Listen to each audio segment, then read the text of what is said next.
Okay, magandang gabi mga amiga ka-amigo. Okay. Well, at this time naka GHE kami. For the meantime, ay puli ka na. Okay. Okay. So andito ako ngayon sa parking lot, okay? So this is the view of a Transcom. I think nakita nyo naman siguro kanina pag ano ko, 'di ba?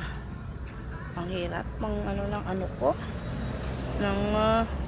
ng camera ko, pero sige lang. Okay, hindi kasi tayo naka GoPro, hindi pa natin kaya yung GoPro. Oo, pero what I mean is pasensya na kayo mga viewers at subscribers ko, no? Paminsan-minsan lang ako makakapag-live kasi dahil siguro sa nature ng trabaho ko,